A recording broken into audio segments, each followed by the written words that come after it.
AP విద్యుత్ trade union struggle committee ఆధ్వర్యంలో విద్యుత్ కార్మికుల సంఘాల సమావేశం ఎంబీవీకే విజయవాడలో నిర్వహించారు. ఈ సమావేశంలో చైర్మన్ సుదర్శన్ రెడ్డి మాట్లాడుతూ ప్రభుత్వం విద్యుత్ ప్రైవేటీకరణ విధానాలు అమలు చేస్తూ కార్పొరేట్ కంపెనీలకు కట్టబెడుతున్నారని, ఆ విధానాలను మానుకోవాలని చెప్పారు. ప్రధాన కార్యదర్శి సుబ్బిరెడ్డి మాట్లాడుతూ పీఆర్సీ సంప్రదింపుల కమిటీని వెంటనే నియమించాలని, కాంట్రాక్టు కార్మికుల వేతనాలు పెంచాలని డిమాండ్ చేశారు. యూనియన్ రాష్ట్ర ఉపాధ్యక్షులు బి నాయబ్ రసూల్ శివశంకర్ మాట్లాడుతూ స్మార్ట్ మీటర్ల పేరుతో విద్యుత్ వినియోగదారులపై భారాలు వేస్తున్నారని, ఉద్యోగుల కార్మికులకు ఇవ్వాల్సిన డిఏ బకాయిలు ఎరియర్స్ ఇవ్వకుండా కాలయాపన చేస్తున్నారని, అదేవిధంగా సంస్థ నష్టాలకు అధిక రేటు పెట్టి ప్రైవేటు కంపెనీల వద్ద విద్యుత్ కొనుగోలు చేయటమే కారణమని, పీపీఏలను వెంటనే రద్దు చేయాలని డిమాండ్ చేశారు. ఈ రౌండ్ టేబుల్ సమావేశంలో ముజఫర్ అహ్మద్, ఎం మోహన్ రావు, వెంకటేశ్వర్లు, అనిల్ కుమార్, నాగరాజు, సత్యారావు, శ్రీనివాసరావు, హజరత్తయ్య, భాస్కర్, శివ, రాము తదితరులు ఈ రౌండ్ సమావేశంలో మాట్లాడారు.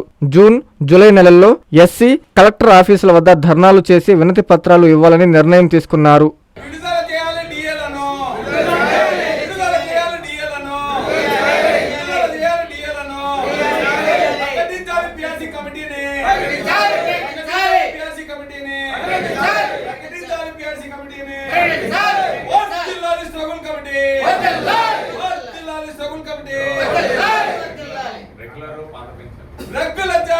కార్మికులకు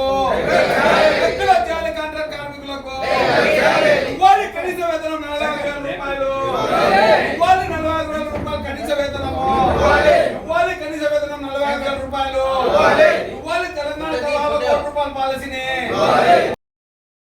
Viswasai JEE topper program NIT లేదా ఐఐటిలో సీట్ సాధించడమే మీ లక్ష్యమైతే ఆ లక్ష్యాన్ని మీకు మరింత చేరువ చేస్తుంది Viswasai JEE stars elite batch. The salient features: కేవలం 36 మంది విద్యార్థులు కలిగిన లిమిటెడ్ బ్యాచ్, మా అనుభవజ్ఞులైన ఉపాధ్యాయ బృందం, విశ్వసాయి యూనిక్ స్టడీ మెటీరియల్ మరియు మ్యాథ్స్, ఫిజిక్స్, కెమిస్ట్రీలలో 10,000కు పైగా ప్రాక్టీస్ ప్రాబ్లమ్స్ తో step by step salvation, quick problem solving, revision booklet. Viswasai వారి జేఈఈ స్టార్స్ ఇలైట్ బ్యాచ్ లో చేరండి. విశ్వసాయి అంటేనే తల్లిదండ్రుల నమ్మకం, విద్యార్థుల విజయం. Viswasai educational society, Nellore, Tirupati.